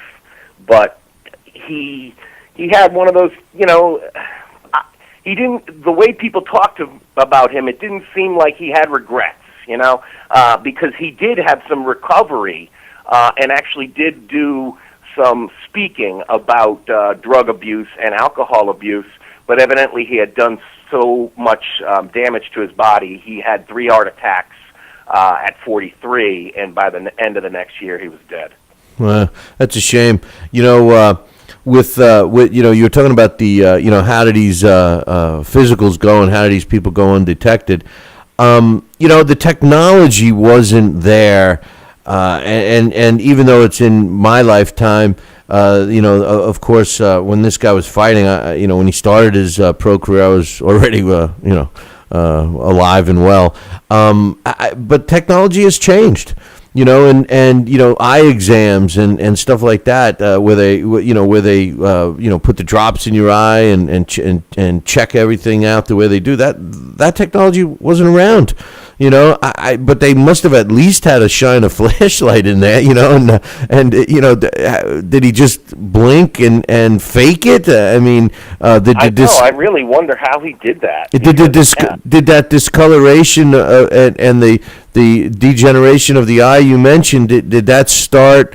Was it something that got them? Is that how he got busted, so to speak? I mean, he had come in. A few days before the fight, and they did a weight check, and I guess he was at 160 and a quarter, and he had to get down to 155 was the agreed upon weight for the fight, and they thought, within the next, it was like 4 days away from the fight, they thought he could do it. But then I guess because of the weight, the doctor seemed to take a little more time at the going through the questionnaire of the physical, and that's when he checked the eye. That's all the article described it. But yes, I did find this here, and he did have 2 sons, and he had 3 daughters, and he was survived by a wife, Barbara. But he was on welfare towards the end. He did, he worked a little while as a street cleaner, a construction worker, and a janitor. But none of the jobs were, for too long. He must have remarried because I have his wife's name as Gladys. Gladys, that he got married in 1968, so he must have married this. He did again at the end, yeah. Yeah, he must. But what was I going to say? He wasn't a big guy. He, for a guy who fought welterweight, junior middleweight, he was only 5'5.5". I mean, geez, I was a couple inches taller than this guy. Yeah, and he, that style he had, he was probably pretty elusive because he'd bend and twist and drop, and I guess in the fight, this was one thing I was really hoping to find this fight, and from the write-up it sounded pretty good. He fought Dickie DeVeronica, and that's somebody who you see up in Canastota almost every year, and he's from that area, from Canastota. I guess he modeled himself after Basilio to a great degree. I really was hoping to see that fight. but it's not on YouTube, unfortunately. Well, that was his second to last fight, and I was going to mention Di Veronica, 38-8 when he fought him. Look at the fights that he had. I mean, he had early in his career, he had a couple of normal guys, but Stanley Haywood in 1966. He really switched gears because he fought Stanley Haywood 22-2, Jose Stable 27-8, Curtis Coates, like we talked about, he was 45-8 when he fought him. Ted Wright was a good fighter, 46-15. Miguel Beretta 15-1. Bobby Cassidy 27-6. And you mentioned Veronica. I mean, he clearly looked like he was on his way to stardom. If that damn eye didn't get exposed, but it's amazing to think that he beat these guys with one eye. Yeah, and not only that, but also his style with one eye. Yeah, it's true. It's the style, and also the fact that you wonder if he had a more rigorous work ethic. Because it definitely, that's one of the things Willie Reddish said, that he loves to fight. He loves to fight, but he hates to train. Yeah, but it's an old thing. It's he's a dream to train, but a nightmare to keep in the gym. Yeah, but those kinds of guys, and Lord knows there's been a lot of them. Those kinds of guys are typically brawlers. They're typically guys that want to get the fight over with. They're in your face. They're using their power. They're not a finesse boxer and a defensive guy like he was, And that makes the amazement of fighting with one eye even more remarkable because, in order to be effective counterpunching and eluding punches and stuff like that, I would think that your vision would be a very important part of that, Yeah, I know. It's and reflexes. Right. It's just astounding. And I guess he definitely was a showman too. I mean, trying to think about his style. They keep saying Ali, but I'm thinking maybe a little bit of Emmanuel Augustus, a little Jorge Paez, a little Nassim Hamed, but without the power. And he did come to the ring. He would often wear a double-breasted robe when he would come to the ring. Well, geez, he's got nothing on Jack Johnson. He used to wear pink pajamas to the. He did. There was some stuff before he became champion. I want to talk to you about a lot of stuff that I recently found out. And the new book. Yeah. And I want to talk to you about some of the stuff. Because there's no mention of all the white women and all that. None of that started till he was already the man. So crazy stuff. I'll talk to you about that another time. But Gypsy Joe Harris, our blast from the past, his career record, 24 wins, 9 coming by knockout. He only had that one loss in his last professional fight against Emil Griffith. 180 rounds as a pro, 36% knockout ratio. He died at 44 years old and never was a world champion, but definitely made the cover of Sports Illustrated. An amazing story, blind from childhood and had such a successful career. Gypsy Joe Harris, our blast from the past this week. Good job, Alex, as usual. I wanted to ask you your thoughts on the Mago thing again. We got some updates on it earlier in the week, and the guy's still in rough shape. He doesn't recognize anyone or anything else. It's really sad. You wonder, what's worse. Going through stuff that they are, and they said that the recovery is going to take a long time, and they have anticipated exactly what's going on, but there's some stuff that's been added to the story. And, they're obviously positioning themselves, and the Inspector General is involved, and they're really blaming the New York State Athletic Commission, something you and I disagreed with. I didn't think it was their fault. You did. They're moving ahead towards that. And I found, I don't know if you heard the shows, but there was some comments made by Team Abdulzamov stating that one of the inspectors from the commission told him that he should hail a cab to get to the hospital. I can't believe that that's true. I mean, have you been up on that? Do you know what I'm talking about? Yes, I have heard that. That was reported from pretty much the night after or soon after. I think I first saw it in I forget whose article it was, but I'm pretty sure it was in one of the New York papers, because there were a couple of pieces right away about it. One that was more critical, one that wasn't that critical, and that was my position from the beginning. Was I thought the fight should have been stopped while I was watching it, and I'm still like I said, like we talked about, I'm still broken up about that fight, because at the same time I thought it was one of the best fights of the year, and to think what was happening while I was watching it. The next morning I felt so guilty when I heard the result, but towards the end of the fight, I did think, boy, there's no one in that corner that wants to stop it.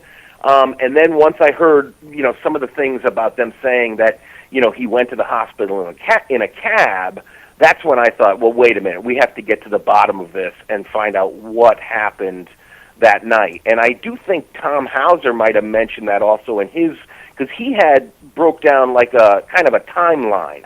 And I would think that probably a lot of, he's usually, like you said before, he often goes about it as an attorney. So I wouldn't be surprised if because his piece came out a few weeks after, so he probably did a lot of research and talked to a lot of people to flesh out that timeline. But I do think that there are a couple of questions and along the lines where, New York does have some questions to answer. If you find a copy of Thomas Hauser's piece, send me the link, because I didn't read that one. But I'm curious, because like you, Thomas Hauser definitely is a guy that is thorough with his stuff. So if I had to believe, and as much as I dislike Dan Raphael as a person, I mean, he's just but he's thorough too. Like when those two guys write stuff, I know that the stuff that they write, the facts are facts. It's not. They're not, making stuff up, and that's one thing I have to give credit to both of them, more so for Thomas Hauser. I never saw anything like that. I saw the story I heard was simply this, and I, like you, I thought it was a great fight. I felt that the corner should have stopped it, if anybody. I just don't know, what else the commission could have done. Maybe send a doctor over there. That might have even been worse if they sent a doctor over there and he let them continue, and then the same result happened. So I don't know. But what I heard was that after the fight, the doctor did go over to him, like they do for every fight, and they shine a light in your eye. They ask you how you feeling, and the responses were all okay, and they let him go back to the dressing room, and he ultimately went to his hotel. And it was his team that was, telling him that he had to go to the hospital to check out his hand and his nose.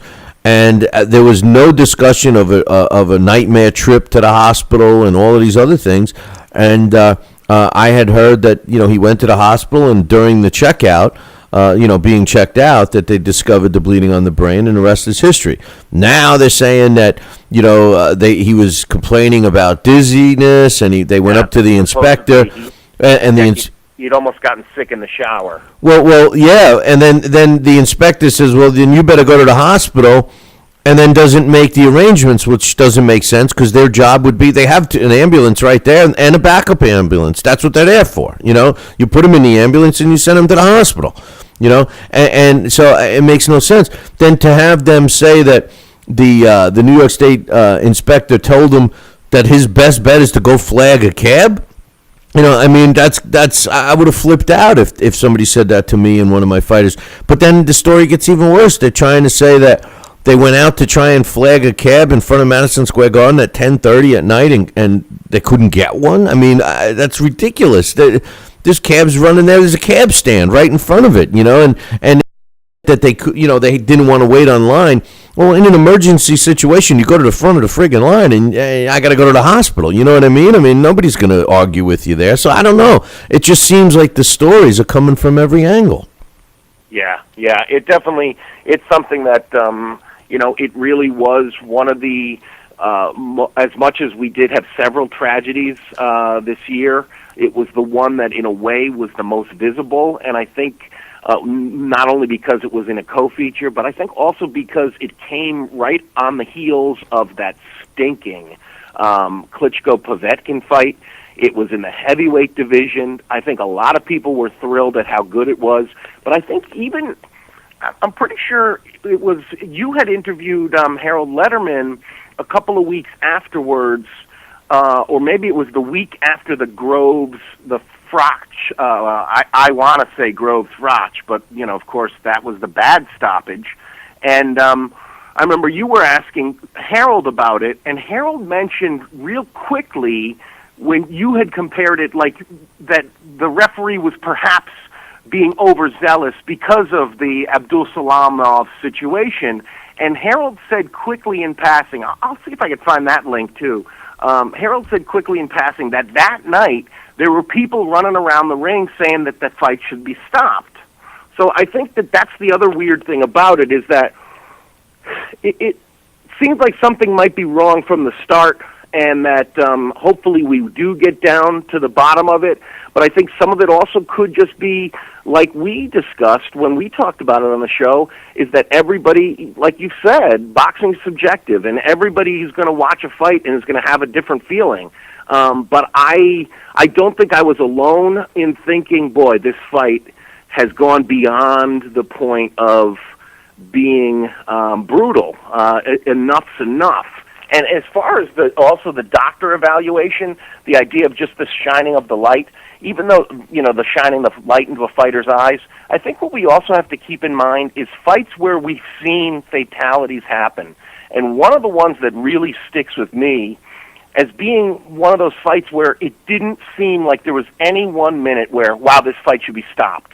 But as you got to the end, and you think about it now, the cumulative effect, I think referees and ringside officials have to be more aware of that. And that was definitely the case with Abdul Salamov, was that every round the beating was he was absorbing more and more. And you can't keep absorbing punches for, flush punches like that. Beefhaven, Scotland, that situation, I think, proved that to us.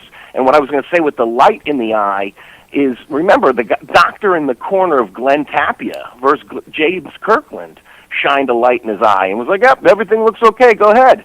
And I didn't think that should have been allowed to continue. So I'm not sure that light in the eye is just for anything more than show. Well, you hope it's more than that. I would hope, but, that was a fighter that I thought that last round in the Glenn Tapia Kirkland fight should never have happened.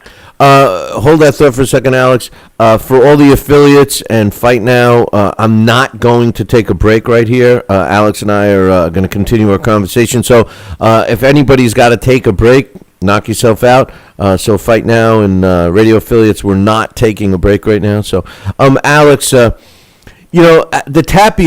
Glenn Tapia fight, in my opinion, was a different situation because they were both brutal and stuff.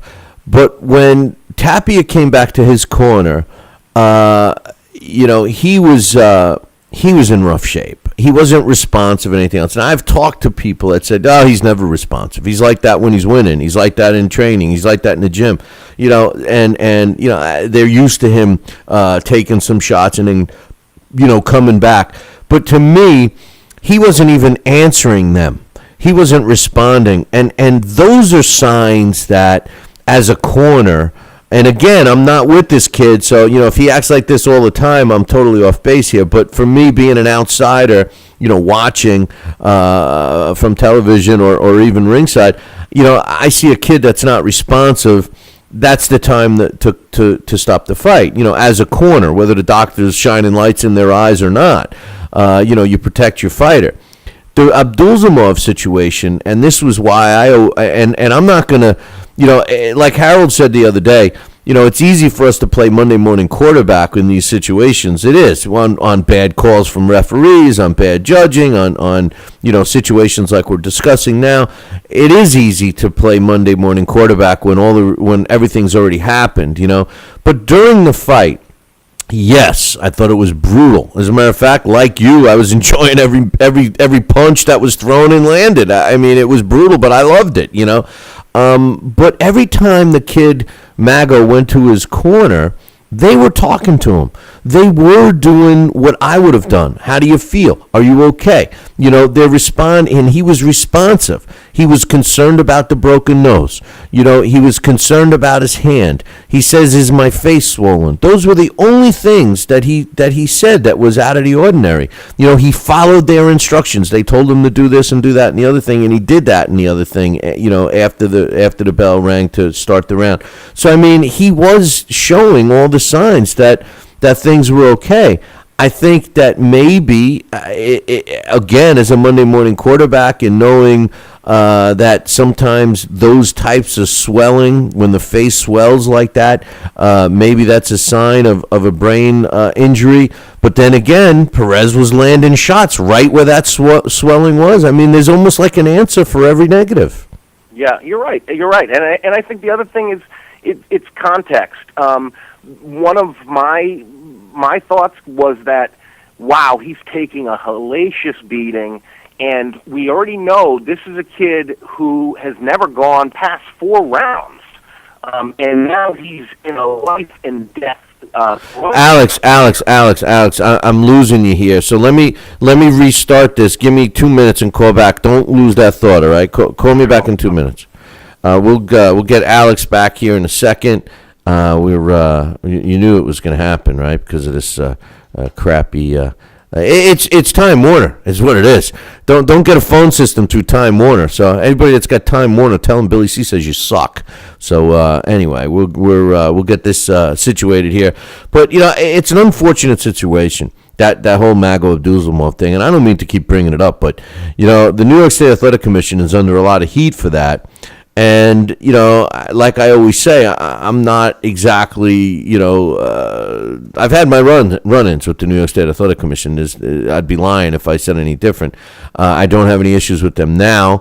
And I think that a lot of things that they do, although, you know, may seem strict and may seem cumbersome and may seem over the top and overkill, it's all in place to try to protect fighters and prevent this exact thing from happening.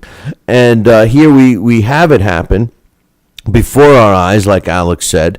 And by the way, I know most of you are too young to know this, but one of the reasons that boxing got such a negative feel was the fight between Benny Kid Parrott and Emil Griffith, that you know, on television, people watched Emil Griffith beat Benny Parrott to death, and he ultimately died after the beating that he took. You know, and a lot of people wanted to ban it then. You know, and then fast forward it to last year, and we're talking about this brutal fight.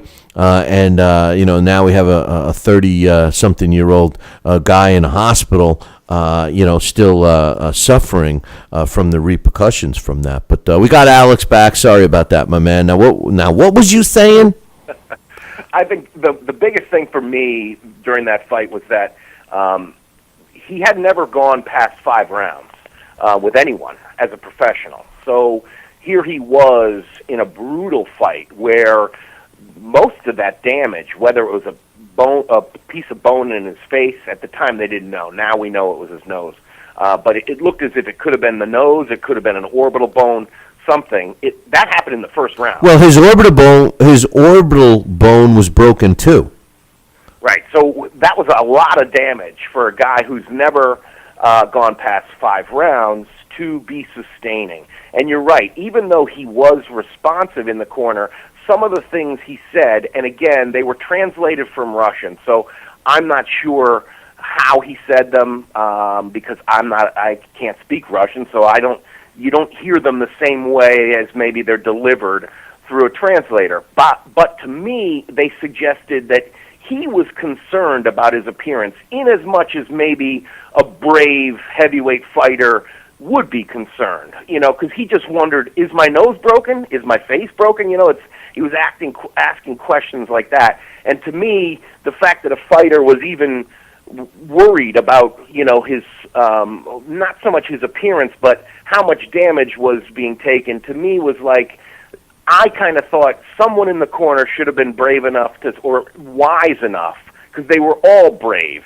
And you can't blame them. Like we said, it was a tremendous heavyweight fight at a time when the stink of the heavyweights was around all of us.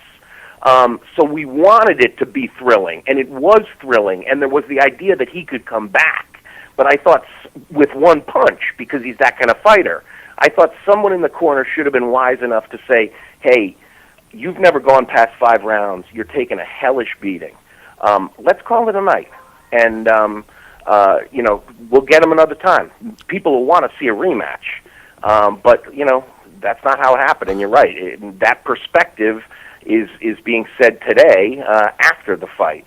Right, and I don't disagree with you, if they said that. But, if a fighter comes back, and that's exactly what they were saying, is my nose broken, and if a fighter's saying that to me, I'm thinking that he's concerned with his face, with his appearance, and the way, and again, it was being interpreted to us, and how that loses, so you make a great point there.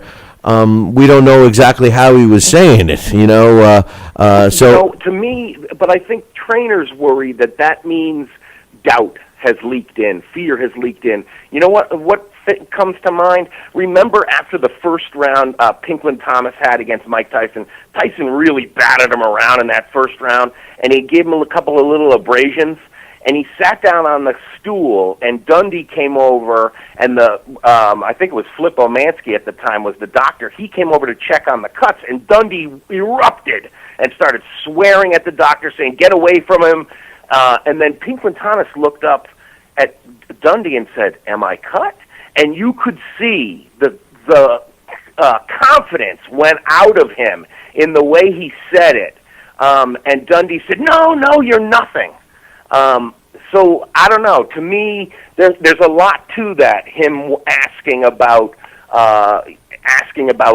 whether his nose is broken, and the fact that we're not native Russian speakers, we don't know exactly the spirit of how it was asked. Great point. And how many times have we seen fighters that get cut and they turn into a different fighter? Manny Pacquiao. Pacquiao sees his own blood. It's over for him. He's gotten above that, recently. But really, some fighters, once they're cut, they feel it's over. So you make a great point, and the way he was putting it. But again, it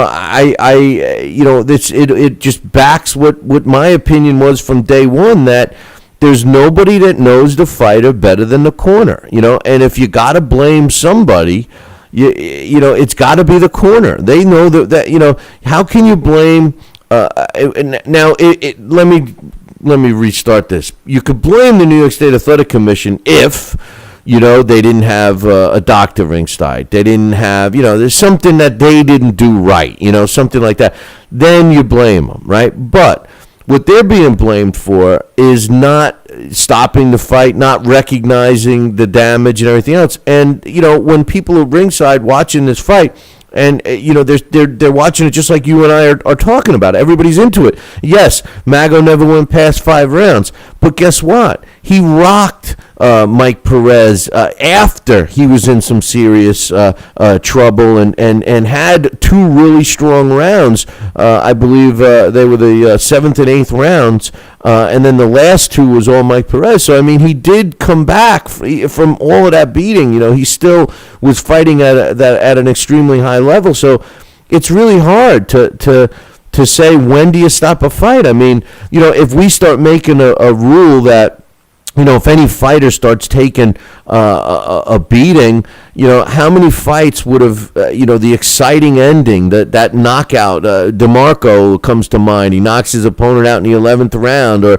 how many other fights can you think of? Rocky Marciano against Jersey Joe Walcott. We were just talking about it the other day on the Heavyweight Spotlight. How many fights never happen because the fight was stopped. I mean, listen. There is no right or wrong answer. I understand, but I don't know I don't know what to do to prevent it. I mean, obviously you want the safety, but he wasn't down. He never hit the canvas. I mean, maybe even if he hit the canvas, they stop it. You're absolutely right, and that could be what they eventually come to that conclusion that maybe there were a few things that they could have done better, but that all in all it was a freak thing, and that we are in a very dangerous sport, and that's one of the things that makes it great. That's one of the things that makes boxing not a game. All the rest of these, I mean, a friend of mine, his cable company's having a dispute with CBS, and he came over and we watched the Patriots together. I enjoyed it, but it's a game. Our sport, it's about life and death. That's one of the reasons. I mean, and I think you're absolutely right. It's hard to make blanket rules that if a fighter takes this much punishment, the fight's over. Because you're right. Look at Archie Moore versus Yvonne Durrell.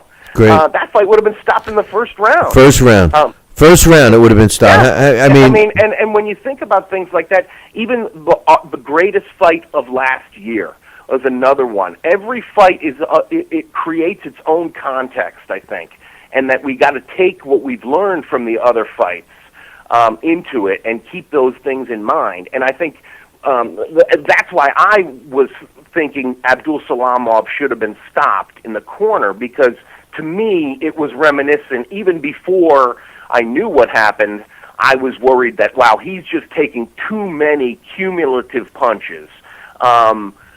But you're right. If you think about what made the Tim Bradley versus Ruslan Provodnikov so amazing, is how many times Bradley sort of tiptoed through the land of the dead and walked back unscathed. Unbelievable. To win the next round. Yeah. I mean, that's what makes our sport the greatest of them all. Well, yeah, you're right. It would be sad to take that away from it, but at the same time, I do think we can't be afraid to look closely when these tragedies happen. I don't know. Again, I don't know if there's a right or wrong answer. We could go on forever. I mean, half of Evander Holyfield's fights would have been stopped. I mean, how many times did he come from the brink of what looked like death? And all of a sudden he regains everything and he's putting a whooping on his opponent. Even Juan Manuel Marquez in one of the Pacquiao fights, didn't he get dropped a couple of times and he went on, and a lot of people thought he won, ended up coming back to win the fight, so he didn't win on the scorecards, but I mean, all these fights, we would have never witnessed them, Yeah. And I mean, I think that, and that's the thing about boxing, it's a great big world of the sweet science, because you could have guys like Gypsy Joe Harris, who are more of a magician. They do things through trickery, rather than all the times through blood and just plain perseverance and just keep repetitive motion type things. There's guys like Mike Tyson who they see a wall in front of them and they knock the wall down. This sport has all of it, but what makes it so different is that the very object of it is to hit your opponent as hard as you can in the head. It's dangerous. Right. And as dangerous as football is, boxing, the object of how to win is to knock you out. Yeah. Right. I mean, it's not to score some, cross a certain line and now you have points. Right. No, I mean, you could talk about sweet science and you could talk about the skill and everything else, but the bottom line is, what do they always say? Don't put it in the judges' hands. Have your right and your left be the two judges. I mean, that's the ultimate way. But I just think, it's just such a bittersweet situation. We get treated to a fantastic fight, two young, undefeated heavyweights, something we cry about every chance we get. We see it. We love every minute of the fight, and then it has to be tainted with the unfortunate situation Mago Abdulzamov is in. And then to make matters worse, just the typical United States way. Whenever there's something bad happens, sue everybody that's around you, blame everybody else, and you're going to get some money out of the deal. And that's unfortunately what looks like is going to happen. And whatever. That's right. I mean, the lawyers only come in after the tragedy. Right. They never even watched the fight. The lawyers that are going to end up, handling this case, and there will be a case. They're already lining up everything to go after the commission.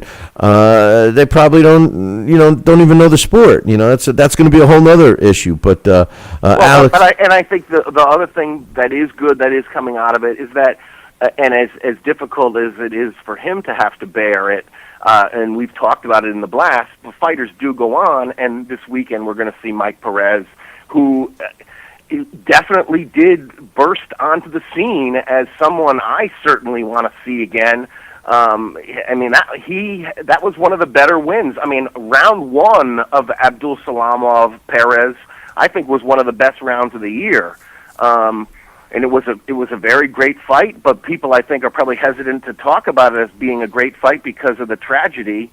But it'll be nice to see him fight this weekend and to see how he's affected going forward. Yeah, and round 12 was a good one too.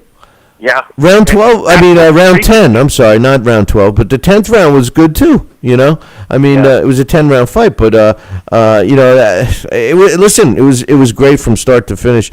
Alex, I appreciate you hanging out a little longer today, but before I let you go, we got a couple of big fights this weekend. I don't know if we'll get a chance to talk later in the week. If we can, great, but I just want to get your thoughts on a couple of the bigger fights like Jean Pascal against Lucien Boutte. I was talking earlier.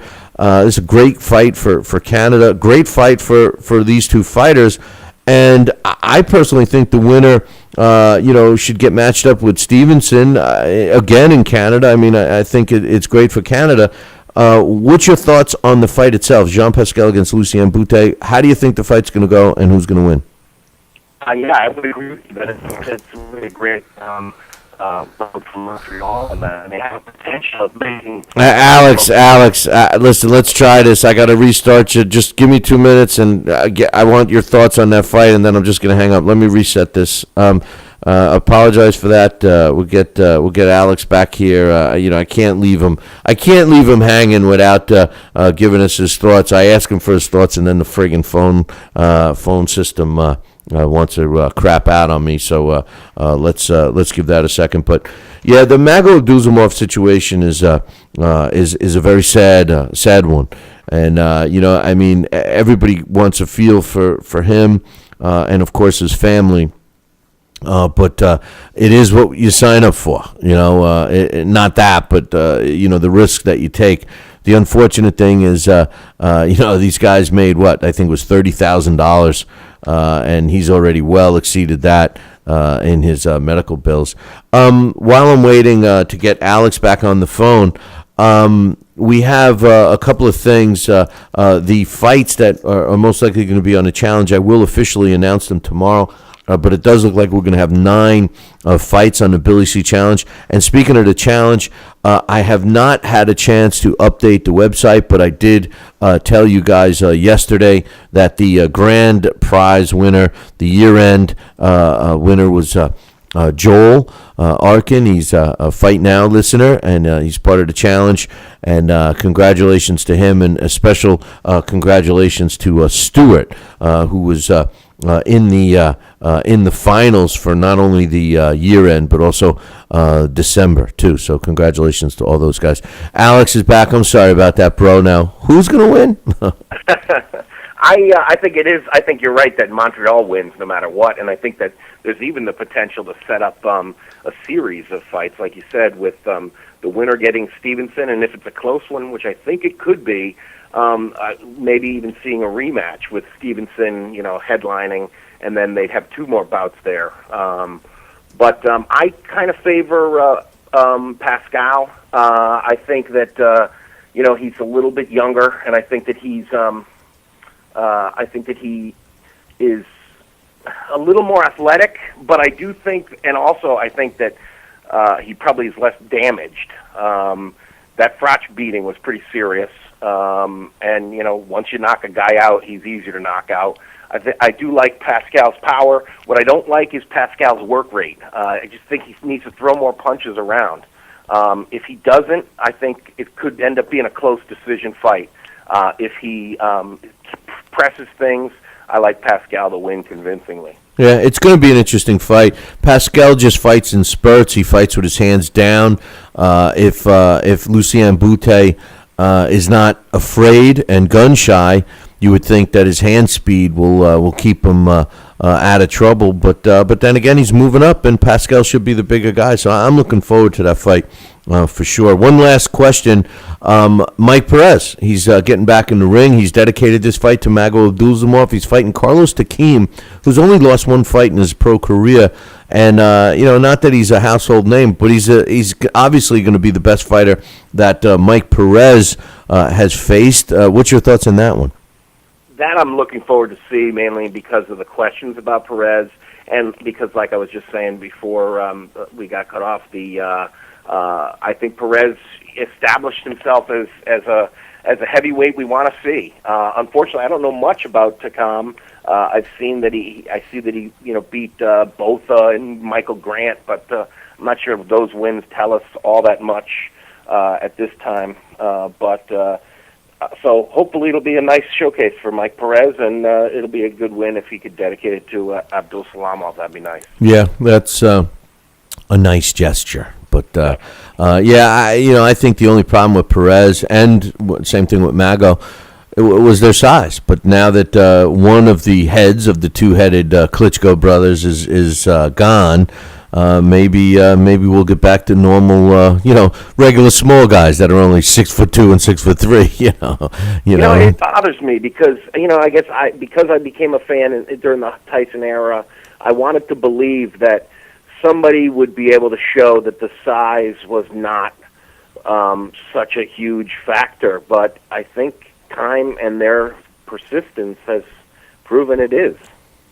It's a big deal. When you got the reflexes that they have and the rudimentary skills that they have, which I think they both are skilled, that size was just too much for anybody to overcome. The trick with the Klitschkos was they learned how to take advantage of their size.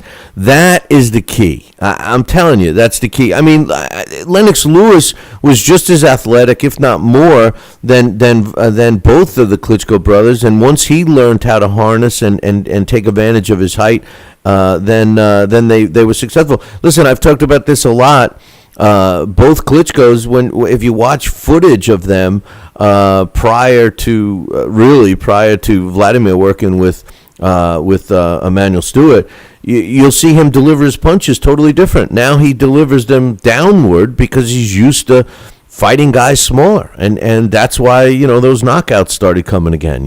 So I don't know, but I would have loved to seen Vladimir versus Lennox. An in-shape Lennox, because I did think that Lennox was on his way to beating Vitaly, even though Vitaly did look really good that fight. I thought Lennox underestimated him, but was coming on when they stopped it. Well, Lennox said he'll fight him right now. All he needs is $100 million. I mean, I don't know how he can survive on that, but whatever, But anyway, Alex, great job. Thanks for hanging around longer, and apologize for the phone stuff, but I guess you're used to that. No problem, Leslie. Take care. All right, brother. Take care. Alex Papali doing a great job as usual with that, especially with the phone stuff. But like I said, if you're considering going to Time Warner with your phone system, don't do it. Don't do it. Wake up! It's time for It's too early for a trivia question. Today's It's Too Early for a Trivia Question is being sponsored by The Gentleman Boxer. Get yourself a copy of that book right now, where all good books are sold. Barnes & Noble, Amazon.com, or you can visit our website, www.BillyCBoxing.com, and click on the Gentleman Boxer banner. Today's It's Too Early for a Trivia Question is supplied to us by our trivia question guru, Henry Haskup. Yesterday's question, actually, was which two fighters would laid to rest in Arlington Cemetery. I know he had to just take advantage of his wife treating him to dinner and drinks, but my man Coach knew that Joe Louis and Lou Jenkins, both Hall of Famers, those are the two fighters that are buried at Arlington Cemetery. Today's It's Too Early for a Trivia question is, and don't forget, if you have to be the first one to email me the correct answer to win the prize. Today's question is, what world champion fought the most fights without ever being stopped? Which former world champion fought the most fights without ever being stopped? If you know this answer, email me, Billy at TalkinBoxing, that's TalkinBoxing.com, and you'll win the prize. This day in boxing history. Finally, this day in boxing history is being brought to us by the Titty Grab game. It's an adult break-the-ice game. Check out the website for all the information, www.tittygrab.com. On this day, January 15th, in 1977, Rafael Ortega wins a 15-round decision over Francisco Coronado to win the vacant WBA World Featherweight title that took place in Panama City.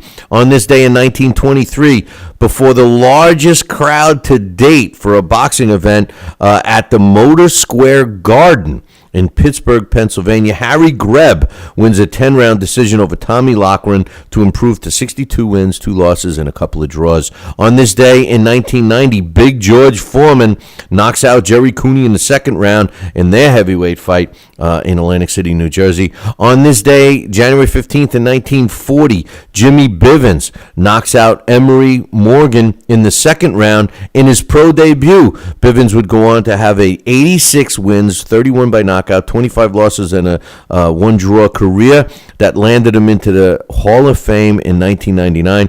And finally, on this day, January 15th in 1972, Smokin' Joe Frazier knocks out Terry Daniels in the fourth round to retain his world heavyweight title. That took place in New Orleans on this day. Hey, man, that concludes our show for today. I got one more thing to say.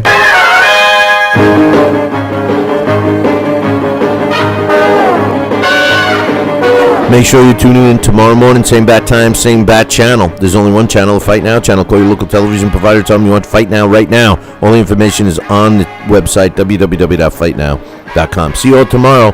Ciao, baby.